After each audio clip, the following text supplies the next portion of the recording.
Shalom, shalom. Nous allons continuer sur la conversation dans la quatrième partie en ce qui concerne les tactiques de tromperie de Satan. Les tactiques de tromperie de Satan. Quelles sont les tactiques que Satan utilise pour tromper les humains, pour tromper les enfants de Dieu, pour tromper les irrégénérés. Cette partie que nous allons voir concerne uniquement les chrétiens charnels.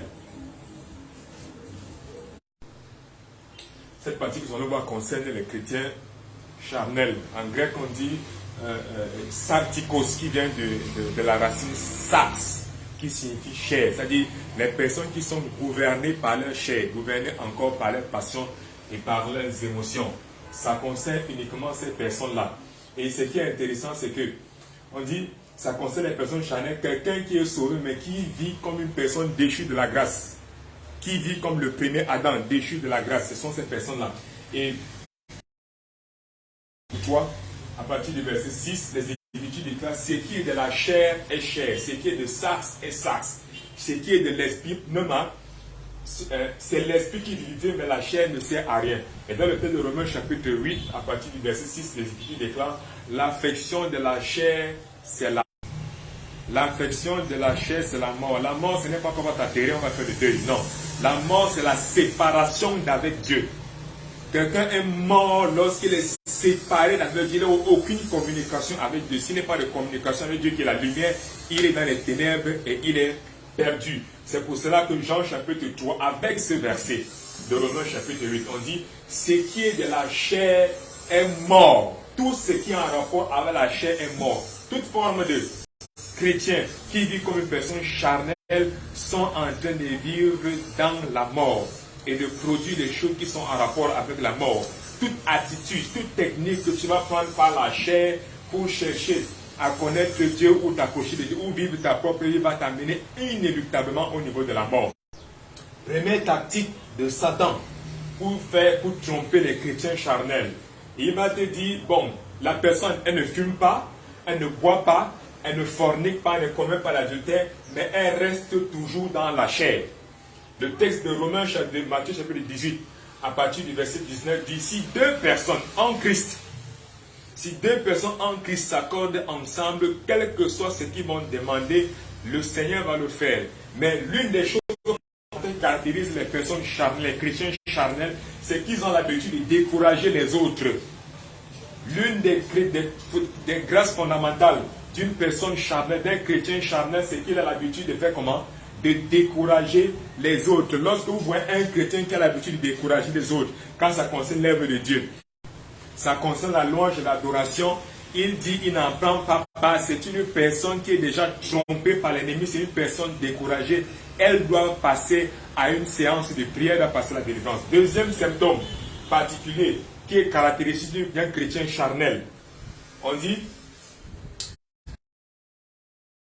le péché de l'homme.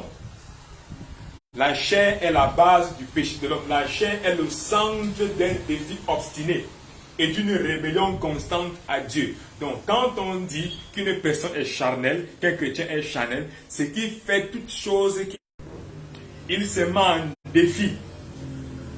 Il se met en défi obstiné et en rébellion contre Dieu.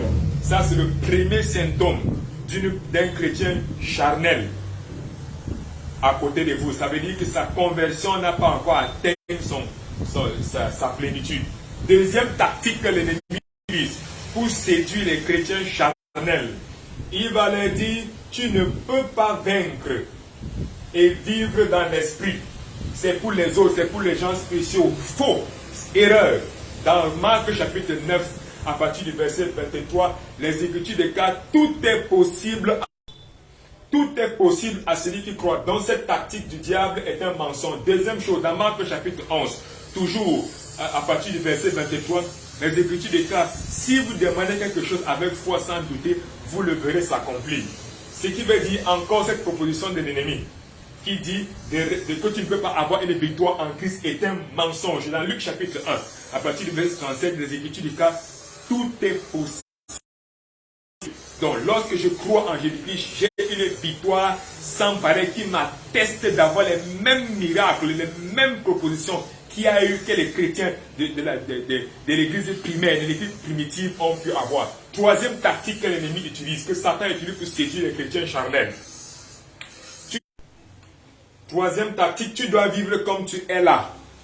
Ce qui est encore faux, c'est un mensonge. Parce que le texte de Jean chapitre 3, à partir du verset 16 déclare: Dieu a tant aimé le monde d'un amour agapao qu'il a donné son fils. Il a sacrifié son fils afin que tu aies la vie, afin que tu sois en paix. Ça veut dire que si tu es chrétien, ça a un prix. Ça a un prix. Et ce prix ne doit pas être versé dans l'eau. Deuxième chose, comme nous allons encore voir dans Jean chapitre 14, à partir du verset 24, les Écritures déclarent: Dieu est saint et il faut que ceux qui l'adorent, l'adorent en esprit et en vérité. Somme 150, les Écritures déclarent que tout ce qui respire loue l'Éternel. Si tu es une personne qui respire et tu es en Christ et tu dis que tu dois vivre ta vie comme tu es, mon ami, tu es déjà trompé par l'ennemi, tu as déjà ouvert la porte à des esprits impurs dans ta vie. Dans le texte d'Apocalypse chapitre 4, chapitre 5, chapitre 6, vous allez voir les séraphins qui crient: Saint, Saint, Saint est le Saint de Dieu. Chapitre 6. Vous allez voir comment les 24 veilleurs jettent leur couronne par terre pour crier: Tu es digne de louange, tu es digne d'adoration, tu es digne de puissance. Toutes les créatures en Christ louent Dieu, louent jour et nuit. Alors, cette proposition de vivre ta vie, sortir le matin, rentrer le soir, dormir sans prier, dormir sans lire ta... Tu es une personne que l'ennemi, que Satan a déjà trompé et mis dans son sac. Tu vis comme une personne charnelle, tu vis comme une personne qui n'a pas Christ. Quatrième point fondamental, une fois que tu es sauvé, Satan va te dire, l'ennemi va te dire, une fois que tu es sauvé, tu seras toujours sauvé, tu n'as plus aucun effort à faire. Faux, archi faux. Le salut dans le texte de Matthieu chapitre 11 verset 30, Jésus-Christ dit: venez à moi, vous qui êtes chargés et fatigués. Il dit: je vous donnerai du repos. Je prendrai vos problèmes et je vous donnerai mon joug. Je prendrai vos problèmes et je vous donnerai mon joug. Christ est mort, il a banni le péché, il a enlevé toutes sortes de malédictions, mais dans Matthieu chapitre 11, il dit qu'il a un prix. Il y a son joug que tu dois porter. Ce joug-là, c'est prêcher l'évangile. Ce joug-là, c'est lire ta Bible. Ce joug-là, c'est prier. Ce joug-là, c'est adorer Christ. Et il dit que c'est léger, c'est facile. Parce que le Saint-Esprit, dans Jean 14, dans Jean 16, dans Jean 17, demeure avec nous et nous aide à faire ce travail. Encore un autre texte, dans Philippiens chapitre 3 et dans Corinthiens chapitre 6, à partir du verset 26 à 27, les Écritures déclarent: je cours vers le but, non pas comme battant. Là, il dit: je n'ai pas encore remporté le prix de la victoire. Paul dit: je n'ai pas encore remporté le prix de la victoire. Dans Corinthiens, il dit: je traite durement mon corps afin de ne pas être rejeté au dernier jour. Ce qui veut dire que le salut, la grâce de Jésus-Christ que tu as, tu peux toi-même t'en déshériter par ton comportement, par ton attitude. Les Écritures, celui qui ne fait rien est le frère de celui qui détruit. Celui qui n'évangélise pas est le frère de celui qui détruit le dévoreur. Celui qui ne loue pas est le frère de celui qui détruit. Celui qui ne prie pas est le frère de celui qui détruit. Celui qui ne cherche pas à affermir son frère dans la foi, les nouveaux convertis. On ne prêche pas ceux qui sont déjà... On cherche les non convertis. Cinquième tactique de Satan. Proposition occulte, même pas les mauvaises compagnies, même pas la télévision, surtout la télévision, les mauvaises compagnies.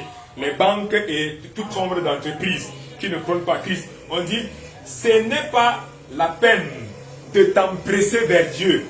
Tu peux aller faire tes affaires, tu finis de faire tout ce que tu as à faire, et même dimanche, ne le pas de bon.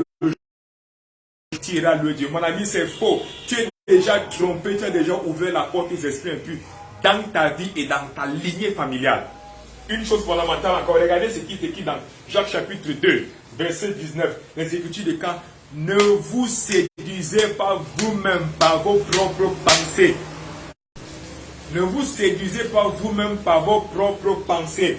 Lorsque tu dis: tu as du temps, j'ai encore le temps, je vais voir la paix de Dieu après, parce que je suis déjà baptisé, je l'ai cru. Mon ami, tu es trompé par l'ennemi, tu as déjà ouvert la porte aux esprits impurs dans ta vie. Verset 33, verset 41, au verset 43, qu'est-ce que les Écritures déclarent? Les Écritures déclarent que Christ ferait une séparation avec les brebis et avec les boucs. Il dit les boucs sont ceux-là qui sont maudits et ceux-là qui n'ont pas fait quoi? Qui ne sont pas venus le voir, qui ne l'ont pas prié, qui ne l'ont pas aidé, qui ne l'ont pas soutenu. Christ a besoin de toi et de moi, mon bien-aimé. Christ a besoin de toi et de moi. Christ a besoin de toi et de moi. Donc maintenant, nous avons vu dans toutes les différentes tactiques que l'ennemi utilise, Satan utilise pour tromper les chrétiens qui vivent comme des personnes charnelles. Les voilà toutes. Alors nous allons déclarer ce matin que tu es une personne bénie. Tu es une personne favorisée, tu es une personne qui va de gloire en gloire. Toute forme de prise de l'ennemi